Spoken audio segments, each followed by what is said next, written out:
하나님 감사합니다. 우리 사랑부 성도들과 함께 드리는 이 귀한 예배에 이 말씀을 함께 나눌 때 성령님 역사해 주셔서 말씀을 전하는 종이나 말씀을 듣는 모두가 하나님의 음성을 들을 수 있도록 주장하여 주시옵소서. 우리 주님 예수님의 이름으로 간절히 기도드리옵나이다. 아멘. 여러분은 사람의 인생의 결과에 영향을 미치는 가장 큰 요인이 뭐라고 생각하십니까? 이렇게 물어보면 요즘에는 많은 사람들이 대답이 돈이에요. 돈이 인생에 가장 영향을 미친다. 틀린 대답은 아닙니다. 그것도 그렇습니다. 그런데 사실 돈이 영향을 미칠 수 있는 것은 생각보다 제한적입니다. 그런데 많은 연구자들에 의하면 우리 생각보다 우리에게 인생의 이 길을 바꾸고 결과를 바꾸는 가장 큰 영향은 사람이 자기 자신을 어떻게 어떤 존재로 생각하느냐 하는 것이라고 합니다. 저도 100% 동의합니다. 왜냐하면 저도 이쪽에 공부를 했기 때문에 그래요. 긴 얘기를 짧게 줄이면, 그러면 그동안 모든 인류 역사와 문명의 발전을 인간을 어떤 존재로 보느냐 하는 인간 이해를 중심으로 보면 인류 역사와 문명 속에 인간은 크게 두 존재로, 두 부류로 그렇게 이해되어 왔습니다. 하나는 사람을 기계적인 부품으로 보는 것과 또 하나는 거래가 가능한 상품으로 보는 것입니다. 그런데 우리가 하나님을 믿는다, 믿음이 있다고 하는 것은 바로 그런 세속적인 인간 이해가 아니라 성경은 사람을 뭐라고 말씀하시느냐 하는 그것으로 우리가 믿고 살아가는 것입니다. 그게 예수 믿는 거예요.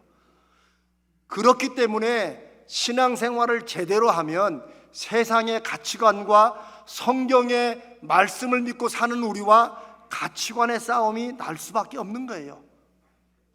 그러니까 예수 믿으나 안 믿으나 뭐 크게 불편함이 없으면 우리에게 조금 내가 지금 믿음대로, 믿음으로 살고 있는가를 돌아봐야 하는 것입니다. 오늘 읽은 창세기 1장의 본문은 하나님께서 인류 최초의 역사를 시작하시고 인간을 창조하시면서 인간의 진짜 존재와 모습이 무엇인지 말씀하십니다. 이 말씀을 우리가 정말 믿음으로 인정하고 받아들이면 무엇보다 우리 자신을 다시 봐야 됩니다.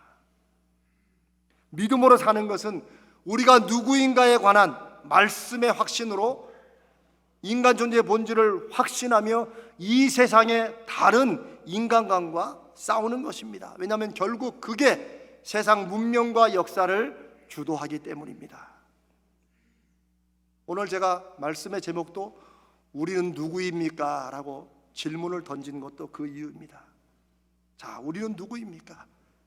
첫째로 우리는 결코 부품이 아닙니다. 물론 우리 중에 목사님 우리 중에 부품으로 생각을 하고 사는 사람이 어디 있겠어 하지만 우리도 모르게 부품처럼 그렇게 인생을 살 수가 있습니다.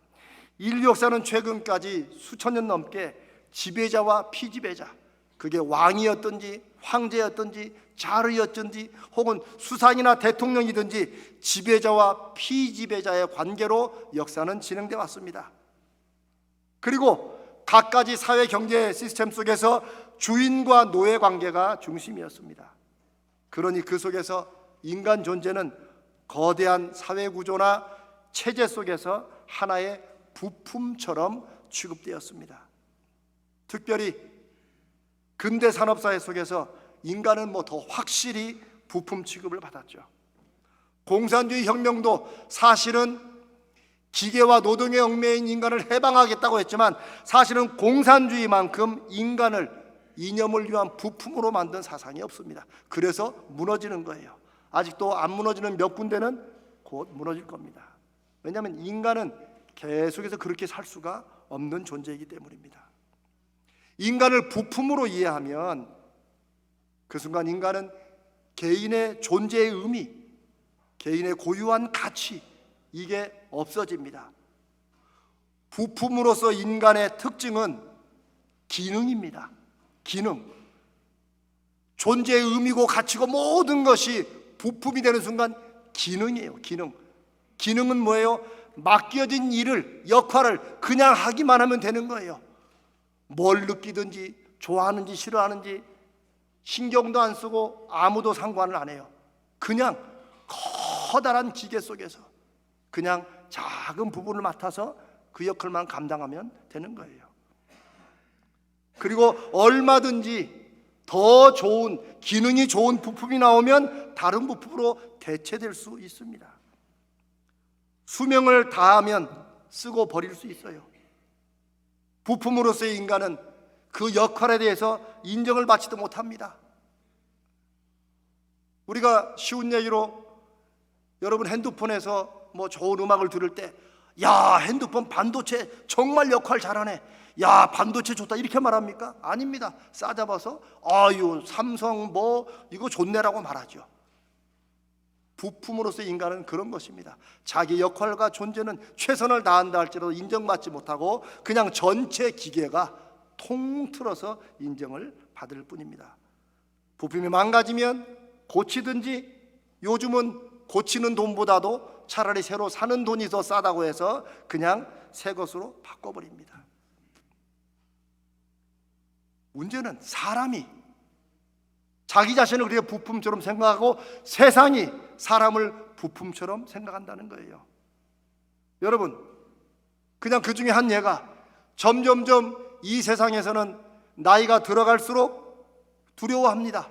가만히 보면 그게 갈수록 낡아지고 닳고 결국은 버려지는 폐품처럼 생각하는 그런 마음이, 두려움이 있기 때문에 우리가 나이 드는 것을 점점점 두려워하고 걱정하는지도 모르겠어요. 성경은 나이 드는 것을 면류관이라고 말하는데 우리는 그건 성경이고, 우리는 그저 나이 들면은 그저 이제 뭐 쓰다가 버려지는 거지, 이런 말들을 우리도 모르게 한다는 거죠.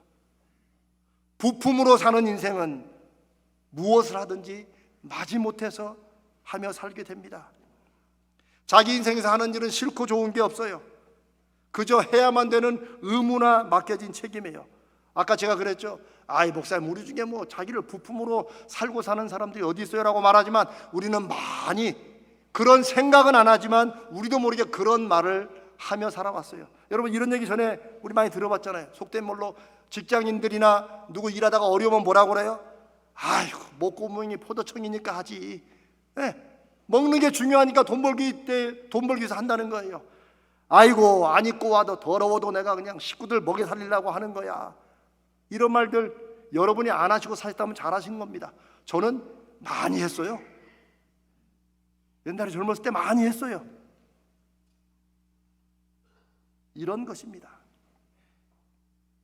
부품으로 사는 인생은 자기를 부품으로 이해하면 자기가 하는 일에 보람이나 즐거움이나 의미를 찾을 수 없습니다. 그러니 창의력이나 열정이 그 인생에서 나올 수가 없지요. 안타까운 것은 우리 성도들도 예수 믿고 하나님 말씀의 관점으로 산다고 하면서도 우리가 그것을 정말 예민하게 주의하지 않으면 우리도 세상이 사람을 보는 이런 부품 인간관을 가지고 살아간다는 거예요. 예를 들어 볼까요? 여러분, 제가 종종 하는 말이, 신앙생활을 오래 할수록 하나님을 더 알고 더 하나님과 가까워져야 되는데, 신앙이 성숙해져야 되는데 신앙이 능숙해진다는 말 많이 했죠. 왜 그럴까요? 저는 그거 잘 압니다. 제가 그렇게 신앙생활을 해봤기 때문에. 하나님을 위해서 뭔가 일을 해야 된다는 거, 신앙관계가 갈수록, 신앙생활 할수록 더 부담이 되는 거예요. 하나님의 영광을 위해 사는 것이, 성경은 그게 정말 한 번뿐인 우리 인생을 가장 제대로 사는 길이라고 성경은 말씀하시는데, 우리는 하나님의 영광을 위해서 살아야 된다고 말을 하면 할수록 점점 마음에 부담이 되고 좀 꺼려지고 좀 그런 교회는 안 나가고 싶고, 아, 왜 목사님은 저런 설교만 할까 싶은 때가 있는 거예요. 왜요? 내가 하나님의 영광이라는 큰 기계 속에 내 인생은 없이 그저 부품처럼 뛰어 들어가가지고 그렇게 하다 끝날 것처럼 우리가 하나님을 오해하기 때문이에요. 우리 안에 인생관이 잘못되었기 때문이에요. 그렇게 믿음 생활을 하면 믿음으로 산다고 해도 안 믿는 사람과 다를 바 없이 결과도 바뀌어지지 않습니다. 그래서 인생이 지긋지긋했다가 또 돈이 좀 생기면 확 피었다가 좀 누가 좀 했으면 또 푹 깔아앉았다가 세상 뉴스에 따라서 올라갔다 내려갔다는 인생을 사는 이유가 우리가 하나님이 우리를 보시는 우리로 사는 게 아니고 세상이 말하는 그런 것으로 우리 안에 물들어서 부품처럼 살아간다는 거예요. 사랑하는 여러분, 그러나 하나님은 한 번도 그리고 결코 저와 여러분을 하나님을 위한 부품이나 노예로 부르신 것이 아닙니다. 하나님은 와서 일하라고 우리를 부르시는 것이 아니라 하나님의 자녀의 특권과 복을 누리며 하나님이 어떤 분이신지 그 맛 좀 보고 그 경험으로 아직 모르는 사람들에게 하나님을 좀 전하라고 우리를 부르신 줄로 믿습니다. 아마 그러면 여러분 중에는 성경에 보면 다 예수 그리스도의 종이라고 부르고 그런데 하나님도 우리를 종 삼으려는 거 아니냐? 아닙니다, 여러분. 그런 부분들을 잘 보세요. 억지로 귀잡혀가지고 종이라고 부른 사람이 어디 있는가? 한여로 사도 바울이 자기를 하나님의 그리스도의 종이라고 한 것은 하나님의 은혜와 사랑이 너무 크기 때문에 하나님 같은 분이 나를 써주신다면 내가 기꺼이 종이 되고 노예가 되겠다는, 나는 그런 삶을 살아도 내 인생은 가장 잘 사는 것이라는 그런 확신 때문에 종이라고, 하나님의 노예라고 부르는 것입니다. 여러분, 대통령 비서실장이 얼마나 권세를 부립니까? 하나님 비서실장은 어떻겠습니까? 좀 우스운 얘기죠. 사랑하는 여러분, 우리는 결코 부품이 아닙니다. 아멘. 두 번째로, 우리는 결코 상품이 아닙니다. 자본주의 시장 경제가 본격화된 20세기 초반부터 이 부품으로서의 인간관이 조금 바뀝니다. 그러면서 그게 인간을 상품으로 보는 것이 점점점 각광을 받기 시작합니다. 상품으로서의 인간의 특징은 그 존재의 의미와 가치가 매겨지는 값에 따라 좌우되는 거예요. 어떤 게 좋은 상품입니까? 값이 비싼 게 좋은 상품이죠. 여러분, 그렇지 않아요? 여러분 보기 아무리 좋아 보여도 그게 한 1,000원, 500원짜리 다이소 가서 산다 그러면 그 별로 가치가 없는 거죠. 그러나 H백화점에 그 진열관에 딱 있는 거다. 한번 꺼낼 때도 가서 조금만 얘기하면 그분이 와서 또 매니저가 와서 열쇠로 열어야지만 열려지는 그런 거 얼마나 비싸요. 그러니까 가치가 올라가는 거예요. 인간을 그렇게 보는 거예요. 상품은 값과 품질이 핵심입니다. 그런데 상품은 재미있는 게 그 자체로 가치가 있는 게 아니에요. 잘 생각해 보면 상품은 누군가 사고 싶은 사람이 많을 때 값이 올라갑니다. 그렇지 않아요? 그게 아무리 내가 비싸게 값을 매겨놔도 살 사람이 아무도 없으면 그게 내가 혼자 가치가 1억이 된다 한들 그게 누가 그걸 1억으로 쳐주겠어요? 상품은 살 사람이 있어야지, 그리고 살 사람이 많을수록, 그리고 팔 물건이 적을수록 가치가 올라갑니다. 그러니 상품의 특징은 어떻게든 팔아야 됩니다. 팔려야 돼요. 사람들 눈을 혹하게 만들어야 돼요. 그래서 상품으로 보는 인간과는 어찌하든지 경쟁하고 속 내면보다는 껍데기라도 바꾸고 반짝반짝하게 해서라도 속여서라도 값을 올려놓는 게 목표가 됩니다. 인생도 그렇게 살아가야 되는 거예요. 또한 상품의 특징은 유행을 탑니다. 이게 또 사람들의 취향과 욕구가 바뀌기 때문이에요. 옛날에는 원했지만 지금은 원하지 않는데 옛날 상품 들고 와서 이거 옛날에는 나갔다 잘 나갔다라고 한들 누가 그걸 사겠습니까? 우리가 다 아는 거죠. 그런데 사람들의 이렇게 취향과 욕구가 바뀌기 때문에 이 참 재밌는 게 상품으로서의 인간과는 마치 상품처럼 그 자체로는 멀쩡해요. 그런데도 폐기가 돼요. 그렇죠? 여러분, 한 5년 전에 입었던 옷, 여러분 지금 입으시는 분 물론 있겠죠. 근데 저는 한국에 처음 와가지고 은갈치 옷이 그때 유행했어요. 2008년도에 한국 왔는데 기억나세요? 남자들 은갈치. 그게 너무 막, 제 분당에 사는 다 은갈치야 주변이. 그래서 제가 와이프한테 나도 저거 하나 입어야겠다. 근데 은갈치 딱 1년 갔어요. 그 다음엔 도저히 못 입고 나가겠더라고. 왜냐면 다 다른 갈치로 바뀌었는데 나 혼자 은갈치만 입을 수 없잖아요. 그래서 멀쩡한데 옷장에 걸어두고 있다 나중에 버렸습니다. 저만 그러나요? 상품이라는 것은 멀쩡해도, 아무리 기능이 있어도, 부품처럼 기능해도 사람들이 원하지 않고 시대가 지나기 때문에 폐기해버립니다. 그런가 하면 요즘에 레트로라고 있죠. 레트로. 원래 레트로는 리트로라는 말인데 이게 한번 돌아간다는 거예요. 다시 반복한다는 의미예요. 이미 폐기돼야 되는데 어떻게 남아있어요. 그런데 그게 또 사람들이 찾으니까 또 이게 복고풍이라고 또 나와가지고, 물건도 그렇지만 옛날에 한물 간 가수들이 또 레트로 가수라고 해가지고 나와가지고 또 이렇게 하죠. 대체 왜 그렇습니까? 상품이기 때문에 그렇습니다. 상품은 사람들의 취향과 욕구에 따라서 쓸모가 있고 없고로 바뀌기 때문입니다. 그런데 우리 인생을 우리가 그렇게 보고 산다는 거예요. 세상이 사람과 하는 모든 일을 그 상품으로 보는 거예요. 사랑하는 여러분, 만약 우리가 우리 자신을 상품으로 생각하고 살아간다면 우리는 우리 인생의 가치와 보람과 성공의 실패의 의미를 다른 사람들의 눈에, 그 기준에 맞추는 거예요. 다른 사람들이 박수치고 와 부러워하면 내 인생을 잘 산 것 같고, 나는 정말 성실하게 잘 살았어도 다른 사람들이 별로 시큰둥하거나 별로 안 알아주면 내 인생은 못 산 것 같고, 그렇게 마음이 올라갔다 내려갔다 하십니까? 여러분도 모르게 여러분을 상품으로 생각하는 거예요. 상품으로 인생을 볼 때 어떤 사람은 우월하거나 어떤 사람은 열등하게 살아갑니다. 그러나 우월이든 열등이든 다 상대 가치에서 오는 거예요. 상대 가치는 뭐예요? 그 사람과 그 일의 고유한 가치, 절대 가치가 아니라 다른 것과 비교해가지고 요거보다는 요게 낫다, 그래서 이게 좋은 거 되는 거예요. 그런데 아무리 그런 우월감으로 살아도 언젠가는 그 자신보다, 그 자신이 했던 일보다 더 우월한 무언가 나오게 돼 있고, 그러면 잘 살았던 인생이 바닥으로 내려가는 그런 경험을 하게 된다는 것입니다. 인간이 자신을 상품으로 자기도 모르게 이해하면, 상품으로 생각하면 우리의 기도하는 것과는 달리, 우리의 바라는 것과는 달리 점점 더 행복과 거리가 멀어지게 됩니다.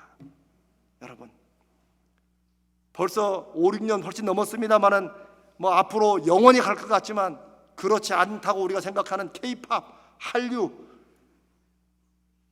여러분이 좋아하시는 영웅 뭐죠? 김영웅? 이영웅? 김영웅. 네. 영어도 아는구나, 영웅이를. 한류. 이 모든 것의 핵심은 인간의 상품화입니다. 상품화예요. 저런 걸 도덕적으로 나쁘다고 더 말하는 게 아니에요. 성경의 관점으로 우리가 우리 자신을 보느냐, 이 말씀을 드리고 싶은 거예요. 그냥 무조건 인기 있는 것, 잘 팔리는 걸 향해서 무한 돌진하는 이런 시대가 지금 한국 사회입니다. 저는 이런 시대에 제일 걱정인 것이 바로 우리의 미래 세대인 우리 아이들입니다. 우리 청년들이에요. 어른들이 이 상품의 광품에 그냥 우리 자식들을 밀어붙이니까 애들이 다 거기에 끌려다녀요. 여러분, 달란트 혹은 그 아이의 재능, 저는 이게 하나님께서 우리를 지으신 하나님의 형상의 한 특징이라고 저는 믿습니다. 그거 우리가 다 개발해야 돼요. 다 찾아내야 돼요. 그렇게 되는 이유는 이게 잘 팔려서 인기가 있어서가 아니라 하나님이 우리를 그렇게 지으셨기 때문입니다. 그리고 그걸 가지고, 그걸 누리고, 그걸 만드신 하나님을 감사하면서 인생을 살아가는 게 하나님이 우리를 만드시고 우리를 하나님의 자녀로 부르신 그 이유입니다. 그런데 요즘 애들을 다 트로트 가르치죠. 여러분 말고 저쪽에서. 여러분, 요즘에 대학마다 실용음악가가 너무나 경쟁이 높아가지고 어떤 친구는 제가 볼 때 그만하면 잘한데도 불구하고 삼수를 해가지고 실용음악과를 들어갔어요. 근데도 그 학교를 별로 마음에 안 들어 하더라고. 요즘에 가수 웬만하게 이름 드는 가수는 다 교수야. 다 교수래. 뭐 제가 그걸 탓하는 게 아니고 왜 그러겠어요? 실용음악가가 너무 넘쳐나니까. 이게 뭐 실용음악가 뭐 하는 거예요? 자기가 음악을 정말 사랑해서 하는 거예요? 아니요. 그게 좀 잘 팔리기 때문에 그래요. 요즘 실용음악가의 제일 유행은 트로트입니다. 얼마나 가겠어요? 바뀝니다. 왜요? 상품의 특징은 사람의 취향과 욕구에 따라 바뀌기 때문입니다. 저는 머지않아 이런 인간의 상품화로 인해서 우리 자녀들이 피해를 보지 않을까. 지금은 다 그렇게 하면 다 성공할 것 같고 다 잘 될 것 같지만 절대 그렇지 않습니다. 저는 바로 이런 것이 교회가, 하나님의 사람들이 싸워야 될 거룩한 싸움이라고 믿습니다. 아멘. 교회는 우리끼리 뭐 하느냐 옛날에 어떤 교회는 그냥 세상에 피아노를 아래 놓고 그냥 위에 놓고 이런 가지고 싸울 때가 아니고, 교회는 세상과 거룩한 가치관의 싸움을 해야 되는 영적 공동체라고 믿습니다. 이럴 때 나서야 돼요. 우리는 자녀를 그렇게 키우지 않겠다. 이게 세상과 싸우는 거룩한 믿음의 자존심이고 믿음의 싸움이 되는 것입니다. 그래서 우리는 성경이 저와 여러분을, 다른 사람은 모르겠지만 적어도 하나님의 사람들인 우리를 성경은 뭐라고 부르시는지 우리가 한 번 더 확인해야 됩니다. 세 번째로, 우리는 작품입니다. 아멘. 한번 따라해 보세요. 우리는 작품입니다. 나는 작품이다. 부품, 상품 아니라 작품이다. 여러분, 작품이라고 하는 것은 그 이유가 뭐예요? 누군가 만든 사람이 있다는 거예요. 그러니까 작품이라고 하는 거예요. 오늘 우리가 읽은 창세기 1장은 인류의 최초로 시작하면서 우리는 천지만물을 창조하시고 운영하시는 하나님이, 그것도 자기의 형상을 따라 만드셨다고 말씀하십니다. 하나님의 대리자로 삼기 위해서, 그리고 성부, 성자, 성령이 우리가 함께 의논하고 합의하고, 그리고 우리가 읽은 31절 마지막 절에 하나님이 다 만드신 다음에 뭐라고 그랬어요? 심히 좋았더라. 이거를 좀 강조하면 너무너무 좋았더라. 이런 스타일이 좀 마음에 안 드시면 너무 좋았더라. 이것입니다. 하나님이 사람을 여섯째 날에 만드시고 하나님 보시기에도 너무 좋다. 정말 내가 걸작품을 만들었구나 하는 것이 오늘 창세기가 저와 여러분에게 하시는 하나님의 말씀의 확언입니다. 사랑하는 여러분, 작품의 가치는 비교로 정해지는 게 아니에요. 뭐 누구 거보다 누구 게 좋다, 그건 이미 그 작품을 상품화하니까 그런 거예요. 요거보다 요게 비싸니까 요게 좋아 보이죠. 그러나 미술 작품만 해도 취향에 따라 다르기 때문에 비교할 수가 없는 것입니다. 작품은 그 자체로 가치가 있는 겁니다. 더 중요한 사실은 작품의 가치는 작가가 누구냐에 따라 달라집니다. 그런데 저와 여러분을 지으신 작가는 누구십니까? 이 세상 유일한 하나님 아버지십니다. 그분이 만드셨는데 그런 작품인 우리가 다른 사람과 비교해가지고 코가 낮네, 눈이 작네, 뭐가 어쩌네, 다 작가가 지으신 뜻이 있는데, 그렇죠? 믿음의 마음으로 보면 모든 것이 하나님의 손길과 역사가 나타나는 아름다운 걸작품, 마스터피스인 줄로 믿습니다. 그런 면에서 우리 사랑부와 우리 모두가 얼마나 아름답습니까? 저는 평생에 제 모습 보면서 만족한 적이 한 번도 없어요. 제 신체 비밀이 있기 때문에 그렇습니다. 그런데 회개했어요. 왜냐하면 나부터 그렇게 살면 내가 하나님을 전한다고 하면서 그건 거짓말이지.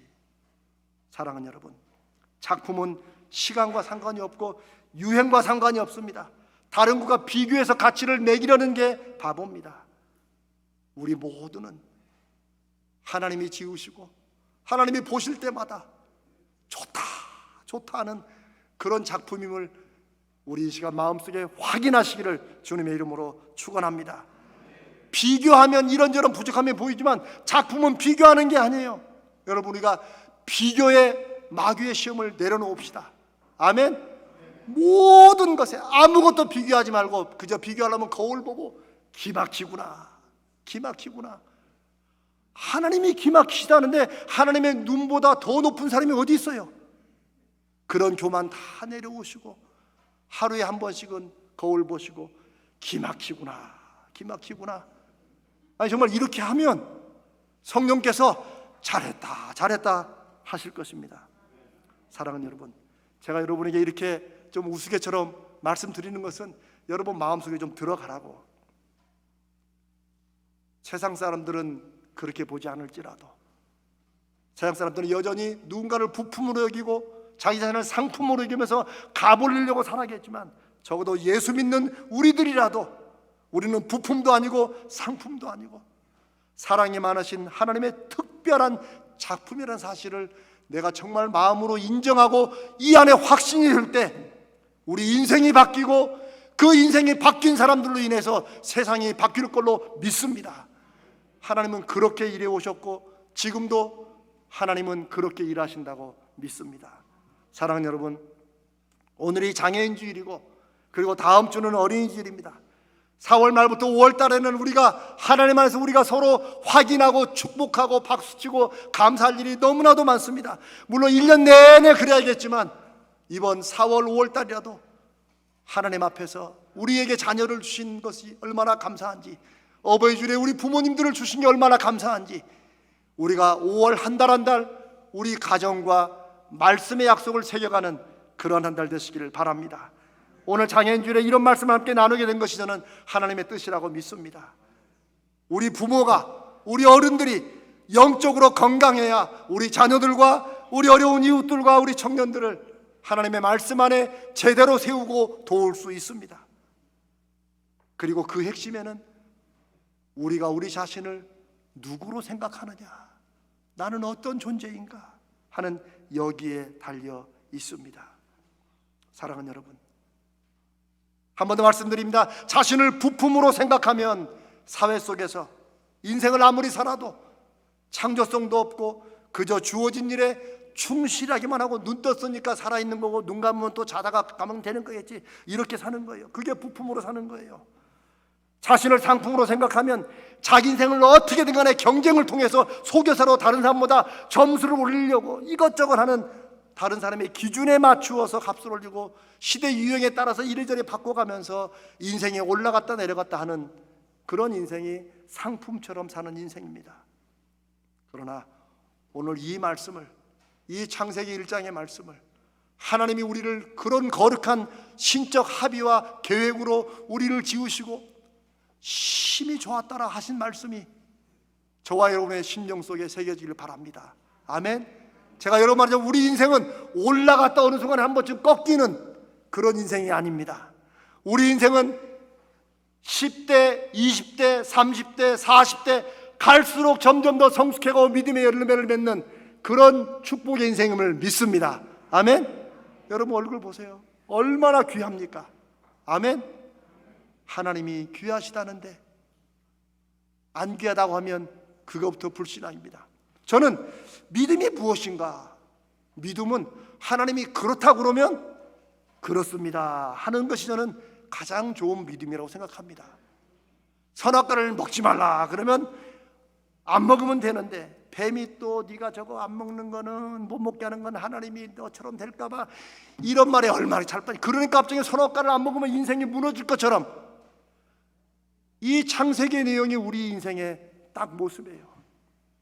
사랑하는 여러분, 우리를 작품으로 지으신 하나님, 우리 교회가 왜 성도들이 마음을 회복하고 그 믿음을 누리는데 힘을 쓰고 은사 발견해야 됩니다. 우리 개발해야 됩니다. 달란트 활용해야 됩니다. 우리 교회가 다중지능에서 제가 교육자들과 함께 지금 공부해 온 지가 3개월, 4개월이 넘었습니다. 왜 그렇게 합니까?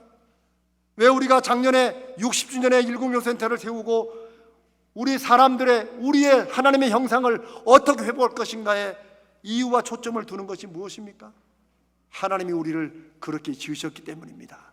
근데 세상이 자꾸 그걸 막기 때문에 그래요.